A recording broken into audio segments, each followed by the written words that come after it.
Makaka-avail na ng libreng tuberculosis screening ang mga miyembro ng Liga ng mga Transportasyon at Operators ng Pilipinas matapos sumagda ng kasunduan ng grupo sa anibersaryo ng Philippine Tuberculosis Society. Yan ang ulat ni Denise Osorio. Sa ika-115th anniversary ng Philippine Tuberculosis Society Incorporated o PTSI, nilagdaan ng isang Memorandum of Agreement kasama ang Liga ng mga Transportasyon at Operators ng Pilipinas o LTOP. Layunin nitong magbigay ng libreng TB screening para sa mga miyembro at kanilang pamilya at maging katuwang sa malawakang information drive laban sa tuberculosis. Ayon kay PTSI Executive Director Dr. Pauline Jean Rosel Ubial, kasama sa kampanya ang paglalagay ng advocacy stickers sa mga pampasaherong sasakyan ng LTOP. Panghikayat ito sa publiko na magpasuri kahit walang sintomas para maagapan at magamot ang sakit. Ibinida rin ng PTSI ang ultra-portable chest x-ray machines. 8 ay donasyon mula sa pamahalaan ng South Korea at 2 naman ay procured ng PTSI. Mas mababa ang radiation nito kumpara sa regular na x-ray. Mula 1,000 mA, 6 mA na lang at gumagamit ng AI para makita ang abnormality sa baga, bagamat hindi ito direktang nagda-diagnose.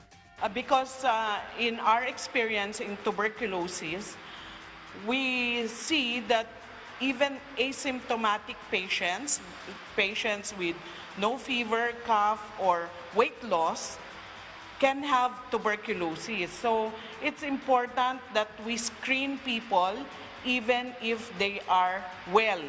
They don't have symptoms. May partnership din ito sa Starlink sa pamamagitan ng Ion Resources Incorporated para sa mabilis na resulta ng X-ray images. Sa unang kalahati pa lang ng 2025, 39,000 na katao na ang nagsusuri gamit ang makabagong makina. Mas mataas ng 56% kumpara sa kabuuang bilang ng nasusuri noong 2024 na umaabot lang sa 25,000 gamit ang traditional na X-ray. Target ng PTSI ngayong taon ang 71,000 screenings. We will screen everybody, and this machine can actually screen 200 to 250 people in one battery life because we cannot use the machine if it's plugged in. Bukod sa teknolohiya, tampok din ng TB Seals ang fundraising system ng PTSI mula pa noong 1910. Ngayon, hindi lang ito collectible stamps, kundi maging mga orihinal na obra ng mga kilalang pintor at iba pang memorabilia para mas mapalawak ang kampanya. Even as we continue to fight tuberculosis, even as 1910,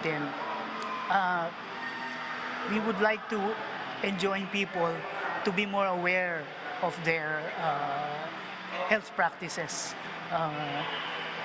Tuberculosis is very preventable, but it is also treatable. Not like before, parang markado ka na eh. Parang bilang na yung araw mo and you are considered out of society.